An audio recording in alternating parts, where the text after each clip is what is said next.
25 دکبر پرزیدنت جمهوری تاجیکستان پیشوای ملت محترم امامعلی رحمان ضمن سفر کاری به ولایت خطران در شهر باختر بنای خوابگاه دانشجویان دانشگاه دولتی باختر به نام ناصر خسرو را افتتاح نمودند. طبق معلومات کارهای ساختمانی خوابگاه از سال 2023 آغاز گردیده در مهلت معین شده با صفت بلند بنیاد گردیده است. امروز برای تمام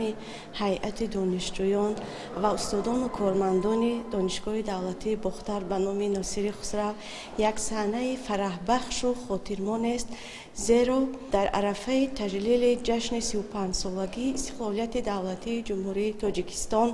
با ابتکار و تشبث بی‌واسطه پیشوای معظم ملتمان محترم امامعلی رحمان برای دانشجویان دانشگاه ما بنای نوی خوابگاه زمانوی با تمام انفراساختار معاصر و تجهیزات زمانوی تعلیم و تدریس گشاده به استفاده داده شد. ما هیئت استادان و کارمندان دانشگاه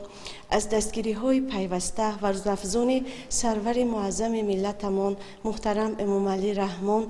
بسیار هم سپاسگزار بوده، از پیشتر بیشتر سعی و کوشش نموده برای تربیت نمودن نسل صاحب معرفت و خودآگاه سعی و تلاش ورزیم. بنای خوابگاه دانشجویان دارای 153 حجره استقامتی می باشد و برای 460 دانشجو پیش بینی شده است. در انشاءات برای دانشجویان تمام شرایط ضروری معاصر از جمله اتاق‌های بر هوای خواب، تالارهای مطالعه، کتابخانه، آشخانه، نقطه‌های خدمت رسانی، حجره‌های طبی و دیگر انشاءات یاررسان فراهم آورده شده است. باعث خرسندی‌آور است که از روزهای اول صاحب استقلال گردن جمهوری تاجیکستان رشد ساحه معارف و علم در زیر سیاست خردمندانه معارف پروانانه و سیاست با مرام اساسگذار صلح و وحدت ملی پیشوای معظم ملت محترم امامعلی رحمان قرار دارد. امروز برای ما هیئت کارمندان و آموزگاران دانشگاه دولتی باختر به نام ناصر خسرو باعث خوشنودی است که ساخته به استفاده دادن خوابگاه نو و زمانوی برای دانشجویان دانشگاه همچون تحفه بی‌نظیر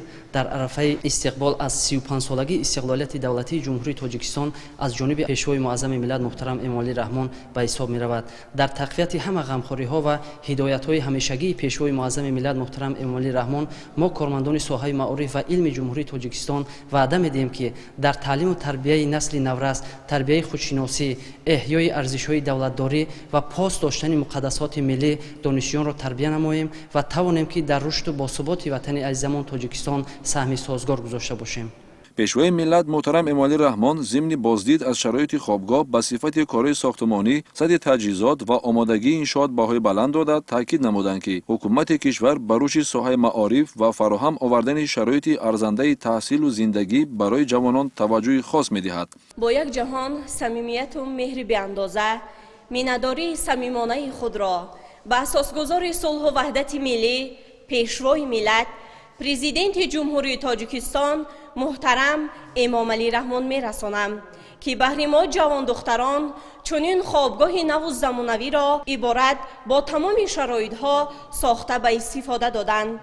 محض سیاست جوانپرورانه اشان باعث گردیده است که ما در دنیای امید و آرزوهای جوانی شکوفا باشیم. رهبریت استادان و دانشجویان دانشگاه دولتی باختر به نام ناصر خسرو برای توجه و دستگیری پیوسته پیشوای ملت اظهار سپاس و منتداری نموده خوابگاه نو را تحفه ارزنده و زمینه مساعد برای تحصیل و زندگی جوانان ارزیابی کردند. امروز ما خیلی شاد از آن هستیم که با ابتکار اساسگذار صلح و وحدت ملی پیشوای معظم ملت محترم امامعلی رحمان چنین بنای نو و زمانوی با دیزاین معاصر به استفاده داده شد. جواباً به این غمخواری اساسگذار صلح و وحدت ملی ما جوانان نیروی تازه گرفته برای تحکیم ساحه علم و معارف و تأمین آینده درخشان تاجیکستان عزیزمان سعی و تلاش می‌ورزیم. در این روز همچنین با اشتراک پرزیدنت جمهوری تاجیکستان پیشوای ملت محترم امامعلی رحمان جهت ساختمان بنای نوی خوابگاه برای دانشجویان که دارای 125 حجره با 375 رخت خواب خواهد بود سنگ اساس گذاشته شد.